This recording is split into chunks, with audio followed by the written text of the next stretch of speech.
Hey everyone, we're talking to Paul Bingham today. This is TV Right, and just want to go over, kind of do a survey of your unpublished works, describe some of those. They may or may not see the light of day, and for that, let's maybe we just generate some content around that, and let the listener let the listener decide. Yeah, I wrote a big book on the war on terrorism in 2020 or 2002 rather, and the book was based on guys infiltrating terrorist groups. So this one guy becomes a Chechen.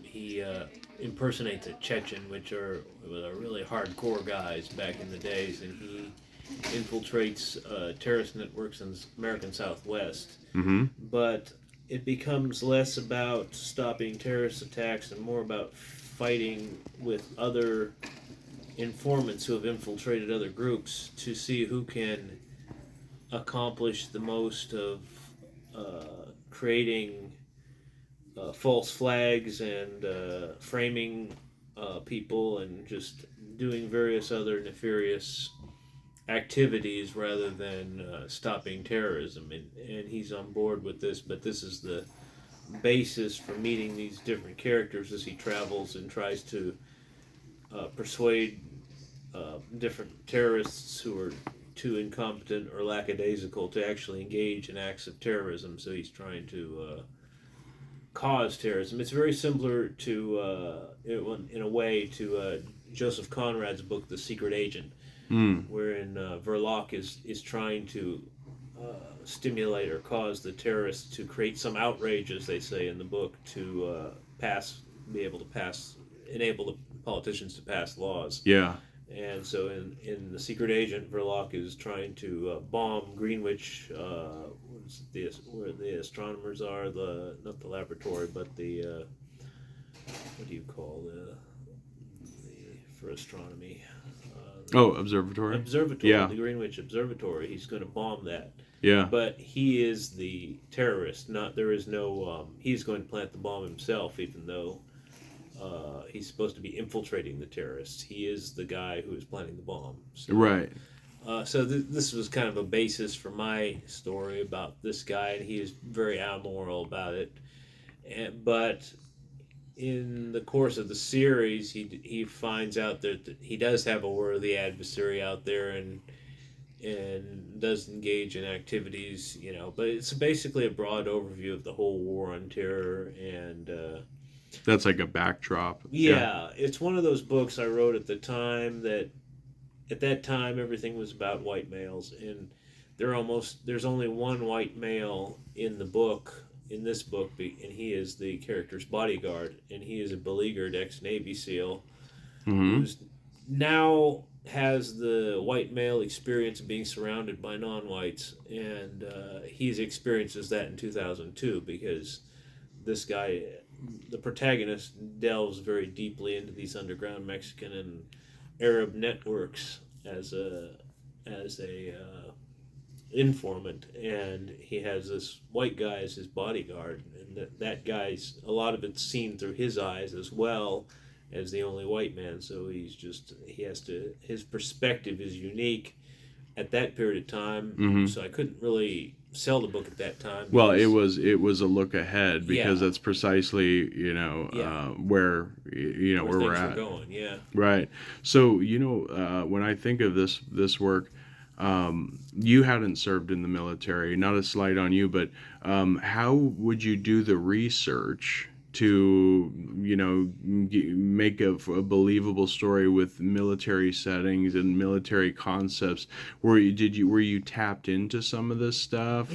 Yeah, my dad was in the military. He was actually seconded to West Point, and he should have taken that deal, but maybe not. Who knows? But yeah, and you did you conduct research as well as you were moving along? Yeah, I would be kind of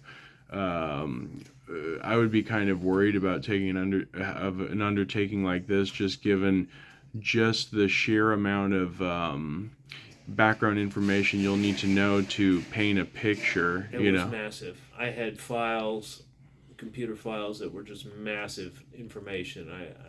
You used to delve in archives, didn't you? I Massive think. archives, massive interviews. Wow. I cut and pasted thousands of pages of documents and had that all specific to this book. So it was a Wow. massive undertaking. So you weren't just LARPing. I mean, Yeah, you were really wanting to build out a um, believable and timely um, world. yeah. Yeah. So okay. So how big was this thing? It was about I don't remember how many pages it was. It was supposed to be the first of a several volumes, so it was going to be kind of like I don't know if you're familiar with Lee Carey's book on the George Smiley trilogy, where No. George Smiley is a British spy master who was responsible, based on the guy who was responsible for catching the Cambridge Five back in the Oh Cold yeah, I War with remember that. the Yeah. Yeah. communists and who were spying for Russia. But anyway, Smiley, he wrote Tinker Tailor Soldier Spy, Oh, The okay. Honorable Schoolboy, and Quest for Carla. Yeah. And so I It was was a going sizable work. yeah. Yeah. Yeah. Are we talking? I think you had. How big was it? Like from the table? I think you Oh, had it would stand like this high of printed of printed papers. material. Yeah, I've got Wow. a box. It's a box like this.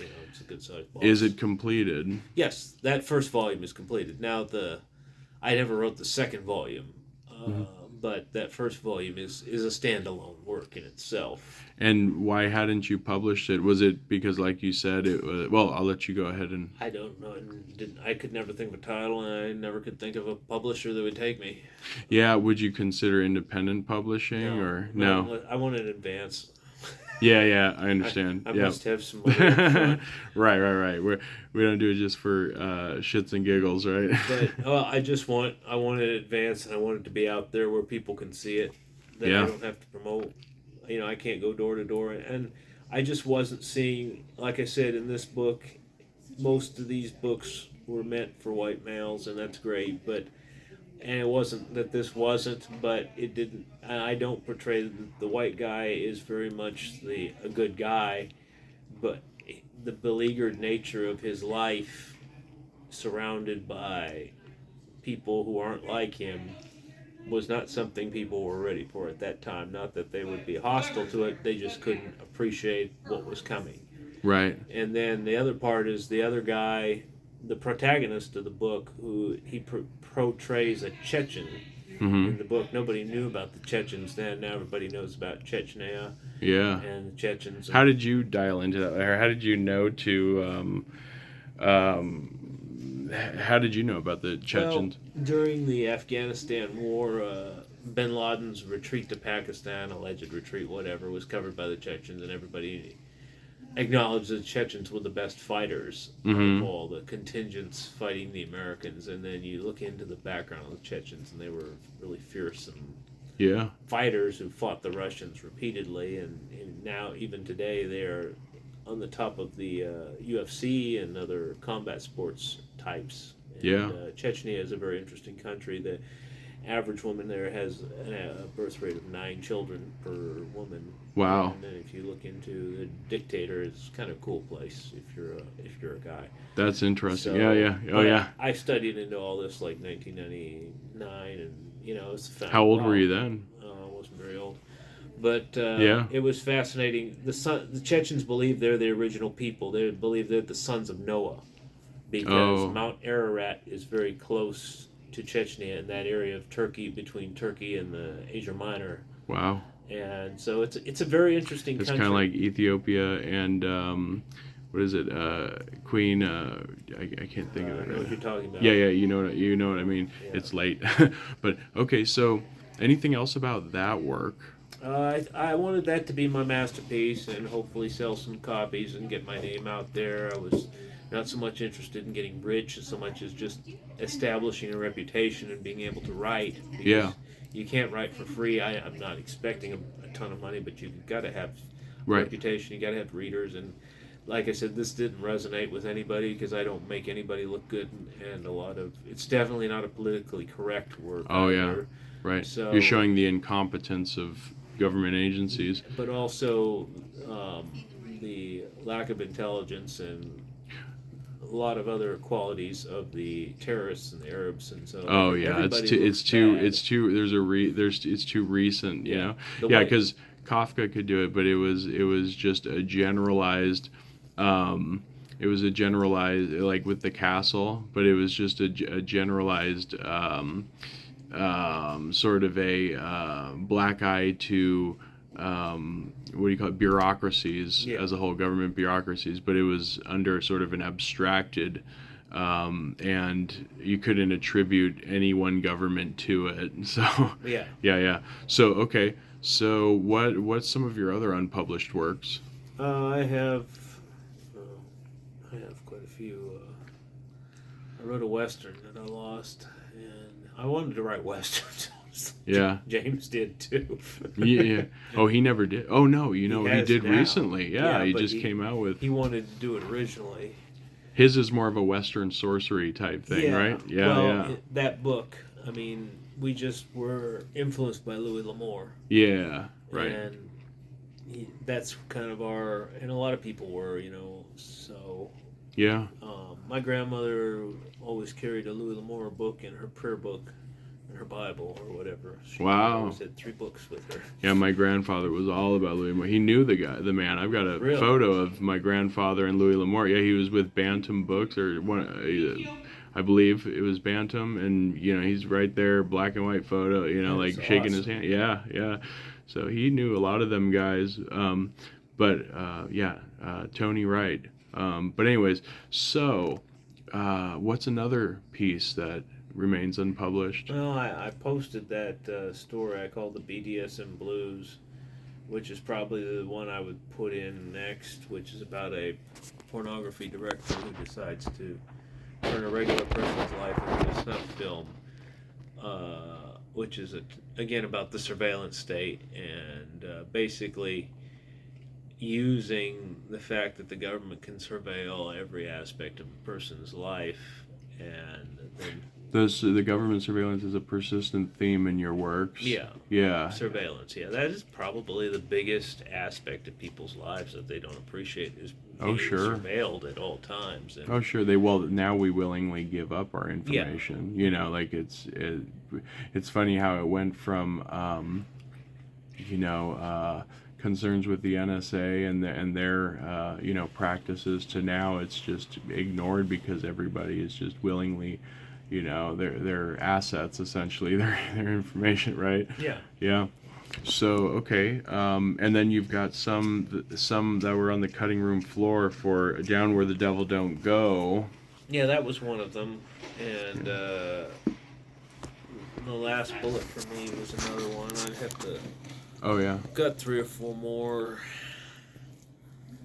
I've got more material. It's out there. It's somewhere. I gotta find it.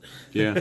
So I got to ask you something. So you said you're not really, your heart's not set on books, writing books, but there is something that you are interested in doing. I believe. What's next for you? Well, when I finished Down Where the Devil Don't Go and I published it, and everybody asked me what I wanted to do next, I said I was going to do a musical based on Mein Kampf, Yeah. and Hmm. and I was now. People thought that was crazy, but I was actually working with a composer on that.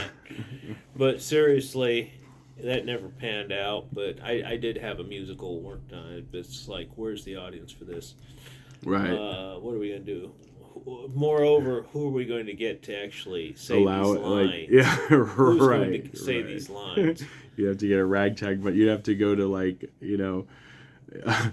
you have to go to East LA and find some homeless people or something. Yeah, find some homeless Mexicans.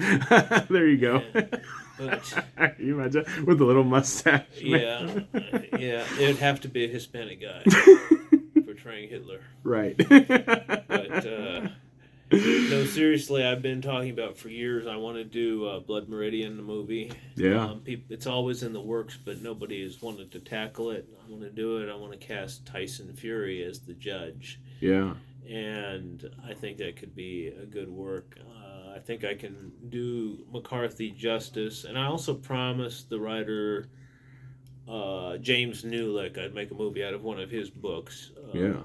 And James is James, and everybody I know is named James, I guess. There's a lot of them, aren't there? But James Newlick is a great writer as well. Mine is last name Romero. It seems like all the most important people that I've encountered are Romeros, but I don't know why. There's a lot of Maybe it's part of that surveillance state. a lot of them out there.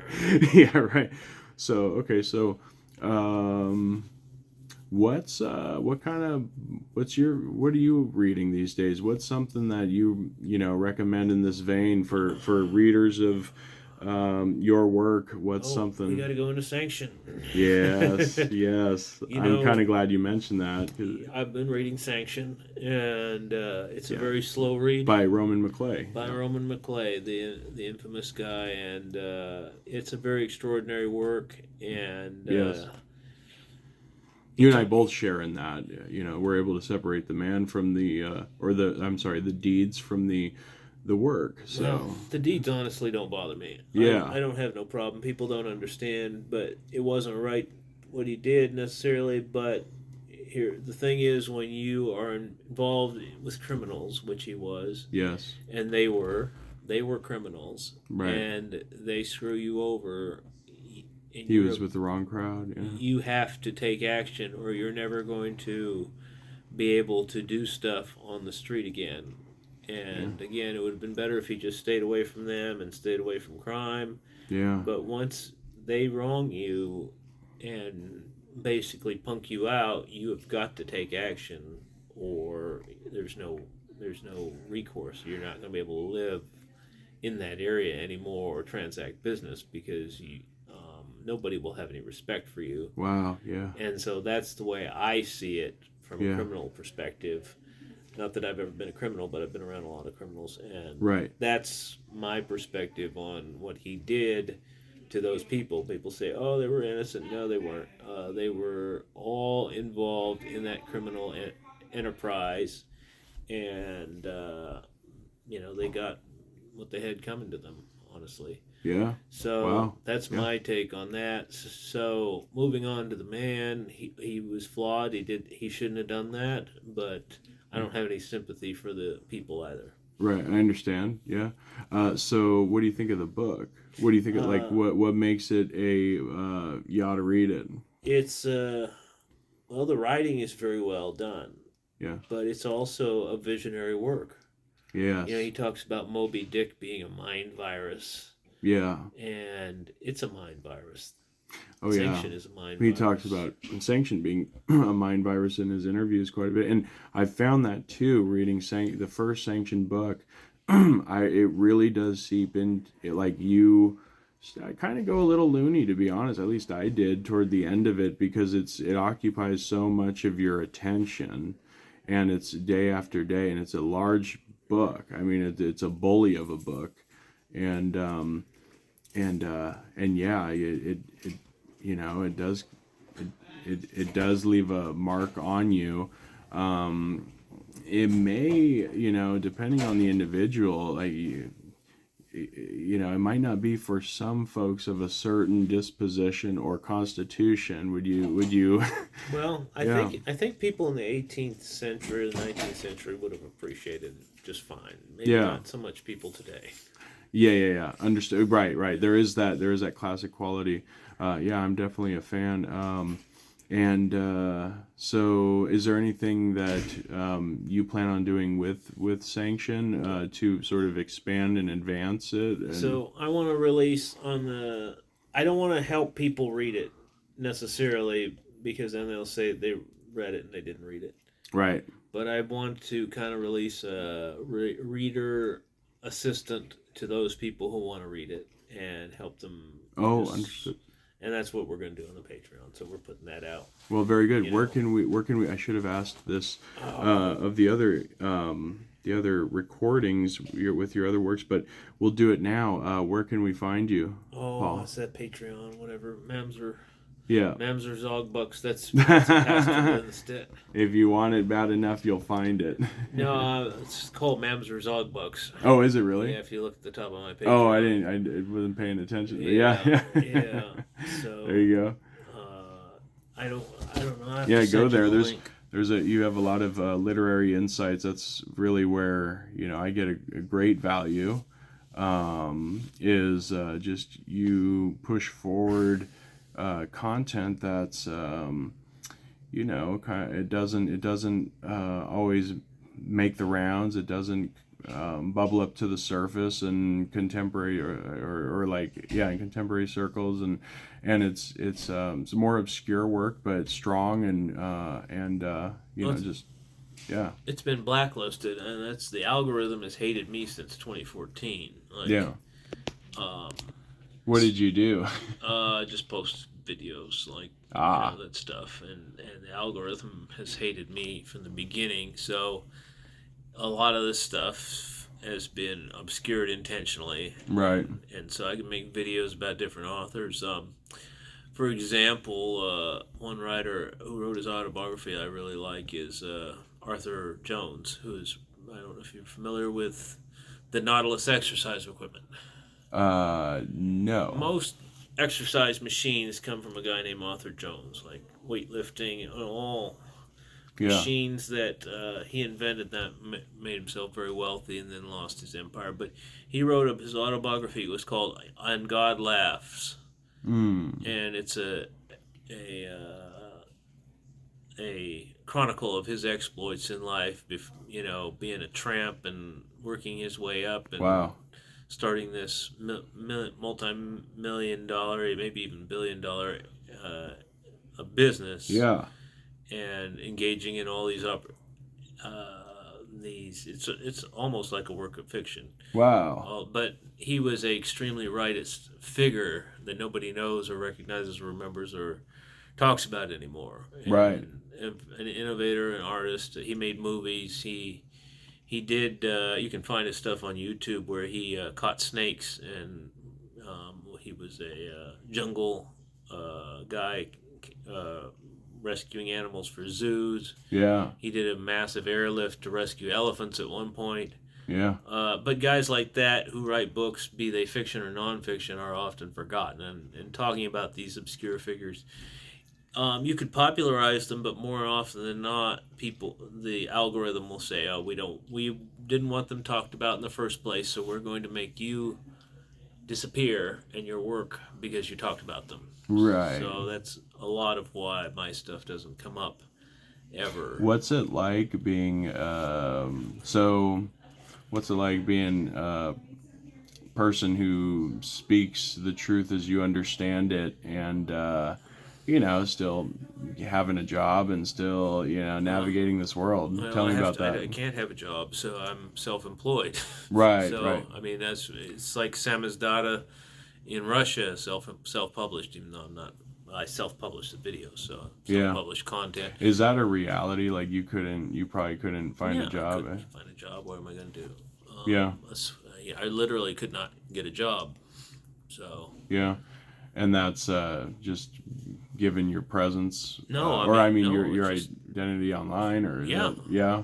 yeah. They all, that's a It's like I can't. Suppose I did have a degree in history, I couldn't teach history. I couldn't be a professor, or I couldn't do any kind of writing or history, which is my forte. Those are my fortes, writing or history. I couldn't do anything related to them yeah. with the public, with any kind of Oh yeah, right. teaching or writing or researching or doing. Right, they'd look you up and they'd run for the hills. Yeah. Well, there's just no money that's going to be allocated to anybody like myself, and any funds that would be cut off to prevent me from continuing Oh sure. with that. Especially with your research interests and whatnot. Yeah. Yeah. Yeah. Right. It's incongruent with the with Zog. So Yeah. yeah. Well, okay, this has been great. Anything else you want to add? I'm probably missing a few books, but when we get done, we'll do that Blood Meridian someday. Oh yes, yeah, one of these days. Yeah. Well, this has been great. Thank you so much, Paul. Yeah. Thank you.